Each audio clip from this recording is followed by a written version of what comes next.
남의 돈을 대하는 태도가 내 돈을 대하는 인격의 근본이다. 친구들끼리 회비를 모았는데 회비를 모아서 어떤 일을 할 때는 내가 평소에 하는 소비보다 더 아까워지 않고 소비를 한다면 이거는 남의 돈을 대하는 태도가 옳지 않음으로 인해서 결국 내 돈을 대하는 태도를 무시한다는 걸 이야기할 수 있어요.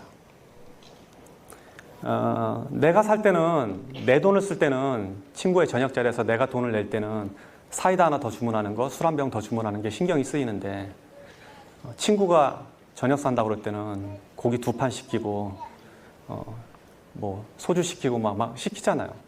그렇게 만약에 대한다면 그 사람은 남의 돈을 대하는 태도가 옳지 않다는 거예요. 결국 그거는 자기 자신이 갖고 있는 돈을 대하는 태도와 동일해져요. 그래서 이런 사람들은 돈에 존중을 못 받게 되는 거예요. 그래서 공공물품이라든지 여러분들이 어디 나가서 세금으로 어떻게 마련한 뭐 시설물, 형태, 서비스 이런 것조차도 이게 공공자산이면 결국 그 안에 내 돈도 있고 남의 돈도 있잖아요. 남의 돈을 존중하는 태도가 자신의 돈을 존중하는 태도와 동일해져요. 뭐 딱히 그런 건 아니지만 예를 들면 미국의 사업가들은 주식회사로 회사를 움직인다 그러면 그 주식회사의 자기 지분만큼 다른 사람들의 지분이 있다는 걸 이해하기 때문에 사적인 재산과 사적으로 회사 일을 쓸 때와 공적으로 쓸 때 구분을 굉장히 명확하게 하는 편이에요. 그런데 여기서 회사를 운영하는 사람들 중에 상당히 많은 사람들은 회사에 불과 몇 프로의 지분을 갖고 있고 사장이긴 해도 이 전체를 자기 재산으로 이해를 한다고요. 근데 여러분들은 그런 사람을 나무라는데 보통 우리들도 흔히 일상에서 그런 실수를 저지르게 된다고요. 그래서 남의 돈을 대하는 태도는 곧 내 돈을 대하는 태도와 동일하다고 이해를 하셔야 돼요. 이거를 조금 더 설명하면 이제 수학이론이라고 나오는데 제가 책에 쓴 글이에요. 여러분들이 저보다 책을 더 잘 알더라고. 뭐 공부한 사람도 막 앉아갖고 몇 페이지에 뭐 있다고 막 얘기하는데 사실 저는 쓸 때만 기억했지 지금 제가 그 이후로 읽어본 적이 별로 없거든요. 제 화장실에다 놓고 내가 가끔 읽어요. 그리고 또는 여러분들이 쓴 글 중에 누가 옮겨놓은 거 보면 야 이거 글 잘 썼다 그러고 알고 보면 내 글이더라고. 그래서 여러분들이 더 이해를 잘 할 텐데 이제 수학 이론을 조금 설명할게요. 수학이라는 건 뭐냐면 이 사람이 부자가 되는 과정을 제가 유추해서 설명한 글이에요. 책에 너무 잘 나와서 내가 책을 오히려 더 왜곡할 수도 있을 것 같아서 지금 겁이 나는데 수각이 크다는 건 수각이라는 거는 물을 받는 돌이거든요. 절에 가면 많이 있어요. 물이 그 안에 흘러 들어오면 그 흘러 들어오는 물을 모았다가 일부를 내보내고 계속 모을 수 있게 하는 구조인데 우리가 저런 돈의 철학을 잘 이해하지 못하면 수각 자체가 없어져요.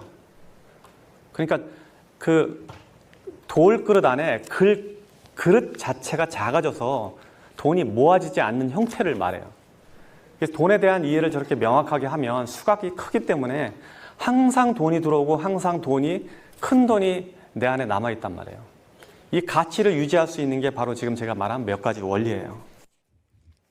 지금 이렇게 돈에 대해서 이야기를 하면 여러분들은 어떻게 그럼 현실적으로 물어볼 거예요. 어떻게 돈을 벌어야 될까라고 고민해보죠.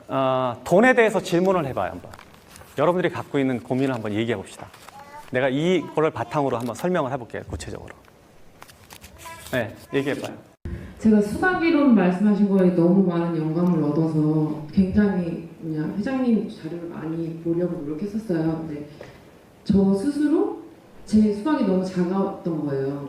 근데 그 키우는 과정이 지금 있는데 제가 벌어서 저는 식구들이랑 많이 같이 공부하고 있어요. 가족을 부양하는 거예요, 지금? 부양...